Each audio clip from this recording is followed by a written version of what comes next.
তো এখন বাজে সকাল 8টা, আর আমি এখন যাচ্ছি জ্যাকবের কাছে, কারণ আমি আর জ্যাকব মিলে যাবো আলিপুর বাজার। তো হ্যালো গাইস, আমি গোপাল চলে এলাম নতুন একটা ভিডিও নিয়ে।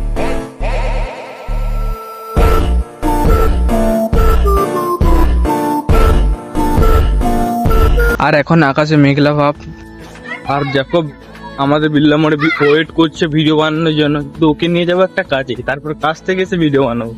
তো দেখো আসছে, তোমরা দেখো।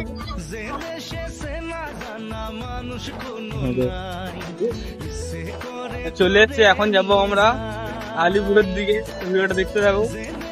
আর রাস্তায় যেতে যেতে দেখা হয়ে গেল কিছু ফ্যান ফলোয়ারের সাথে। তার ফ্যান ফলোয়ারদের টাটা বলে চলে এলাম বুগার পুলে, আর ওখানে টোটোর জন্য অপেক্ষা করছি। আর টোটোও চলে এসেছে, এখন আমরা টোটো করে যাচ্ছি আলিপুরের দিকে। আলিপুর যাচ্ছি কারণ মা আছে আলিপুরে, মায়ের সাথে কিছু দরকার ছিল। আর দেখতে দেখতে আলিপুর বাজারও পৌঁছে গেছি। আর বাজারে এসেছিলাম কারণ মার খুঁজে এসেছিলাম, বাট মা তো এখনো নেই। মা কোথায় গেছে একটা কাজে।